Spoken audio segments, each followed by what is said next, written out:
Hey guys, GHAZZY TV here with another Path of Exile build guide leading up to 3.14 Ultimatum. In this one, we're going to be talking about Exsanguinate. We've been designing some builds around this. Because of the fact that we don't have all the information we need, there are a lot of question marks about the build that I'm about to present to you. However, I do believe we're going to be able to cover most of it. The build will most likely require some minor tweaks as you're playing, but I'm very confident that the one we've designed is going to be a functional build for this. The idea for this one is to use Bloodslinging, is what I'm going to coin it as. It's spell slinging the Exsanguinate, and by spell slinging Exsanguinate, we are going to bypass the mana cost of it. I spoke to Chris Wilson yesterday or last night about this. If you spell sling one of these abilities, the mana, or in this case life cost, is going to be overwritten by the baseline 30% reservation by spell slinging, which means it's going to reserve mana. We're going to be combining this with Corrupting Fever, so that our a trigger ability, in this case being Frenzy and then later Power Siphon, is going to allow to proc the Corrupting Fever, which will cost a lot of HP, as well as the Exsanguinate also applying Corrupting Fever.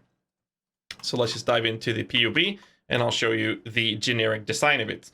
The idea is to still stick with the Scion, which seems to be the go-to choice when it comes to these abilities, which we're getting Gladiator for 15% chance of block, attack, and spell damage, increase max block attack, as well as having the use of the blind enemies with attacks thanks to our Frenzy or Power Siphon, and we get some physical damage over time.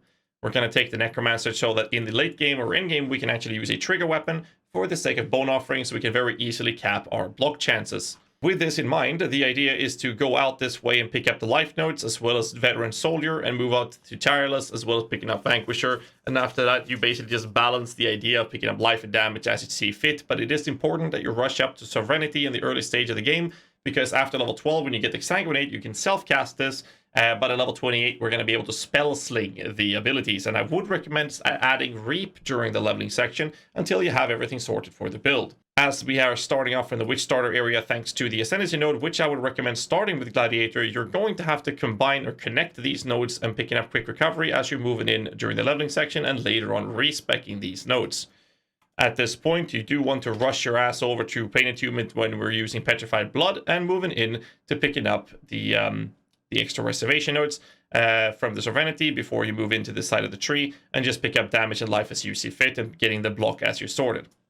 So basically the build that we've designed is using not Glancing Blows, but we're having max block cap thanks to Rumi's concoction. Kind of depends on the build. The build that you are looking at right now, which will be linked in the descriptions below, is using the following gear. It's a generic spell damage with +1 spell skill gems wand. This is supposed to have a trigger craft on it, which I should add just for the sake of avoiding any confusion. So we put a trigger on that. Done and done. The shield is a generic Shaper Shield with Recover Life on Block with HP and a bench-crafted block spell damage to allow us to get the cap.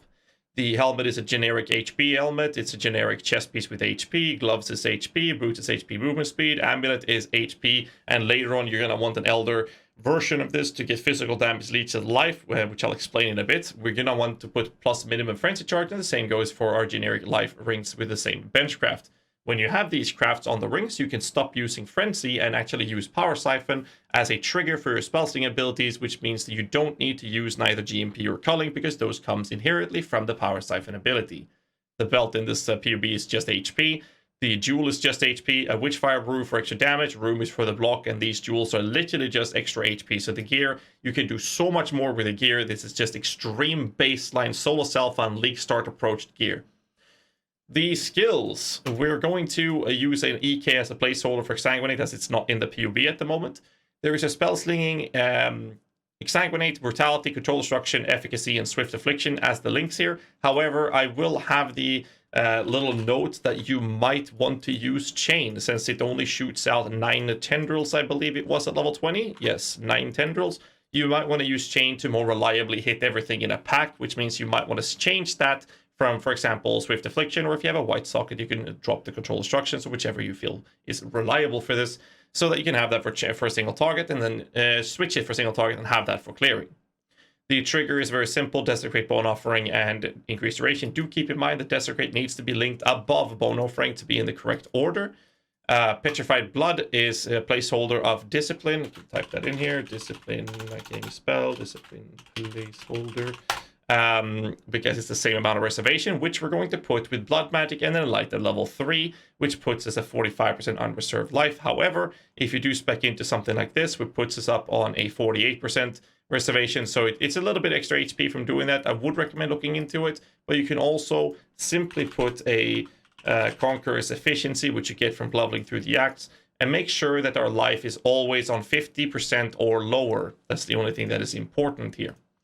So this will allow us to run the Petrified Blood defense stat from this, and the idea is pretty straightforward with this approach.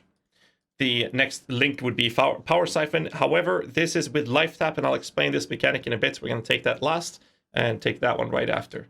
So the aura and mobility is to use a Pride because it's just so much damage. Flame Dash at a very low level to make sure that we can actually afford casting it. Second Wind and faster casting. And then we're going to have Corrupting Fever. Now, Corrupting Fever is going to be linked with Brutality, Swift Affliction, and Efficacy. The problem with Corrupting Fever is that it's going to cost you a fuckload of HP to start. However, the idea is that we're going to make sure that we're supposed to sustain the buff, because the way Corrupting Fever works is that it's going to cost you a shitload of HP to start the buff, which lasts for 6 seconds, plus minus increases and reductions to duration modifiers.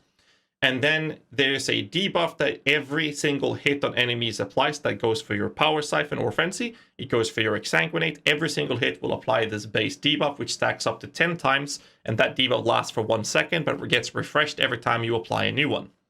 The buff of 6 seconds of actually being able to apply these Corrupting Fever stacks can be refreshed if you spend a total of 205 HP.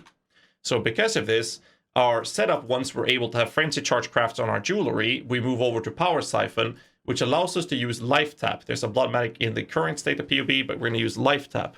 This allows us to spend life instead on our Power Siphon to help us self-sustain the approach of our Corrupting Fever, to not have to pay that super big chunk of life, as we're consistently leeching our HP through the use of leech supports on our amulet.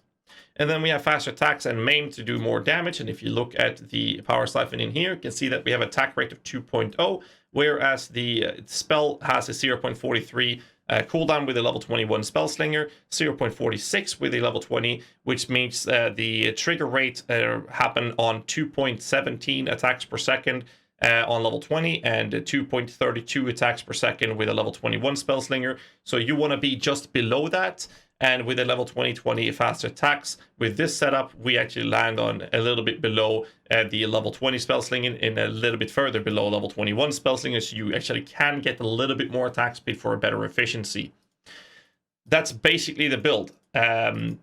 And a small disclaimer, I have no fucking clue if this will work, or if this will... Well, I know it's going to work, but I have no idea if it's going to be good, since the new abilities in the game is always a hit or miss kind of approach when it comes to Path of Exile.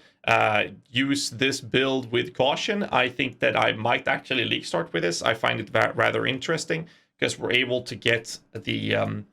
a pretty cool mechanic of abusing the uptime of Corrupting Fever, which I think is a really cool approach, and I like the idea of Exsanguinate. I do believe that clearing can maybe feel a bit clunky without chain. I also believe that if you get an exploded chest, it's enough that 1, 2, maybe 3 enemies in a pack will explode, and therefore clear that entire pack itself. So I think that exploded chest might actually be something you want to look into. Obliteration Wand can be a nice early game start as well for better clearing. And I think those are the main sources of clear speed increasing features for this specific build. Other than that, the gear I showed you was pretty straightforward, generic league start, solo self-found kind of approach to gear. And I believe that you can focus a lot on hunter pieces or hunter influence items so that you can get yourself more HP, for example, because this one, with the current state of the PoB that I'm showing you, has 7.2k life plus Petrified Blood. But I also believe that if you do the Hunter Influence approaches, you can get a lot of fist damage over time multiplier. There's so much more damage you can get out of it, but without the gem being available in PoB, it's hard for me to display any accurate damage numbers in this little guide, I guess. But that's about it. We are using RT to make sure that we get life gain and hit from our approach, or the Corrupting Fever, sorry, from our Power Siphon or Frenzy, so we always make sure that we always hit with those attacks as well. I think that's all I have for you for this video. If you do decide to play something like this or this build, let me know in the comments below. And yeah, hit the like button, subscribe for more content. Until next time, stay safe and keep rocking.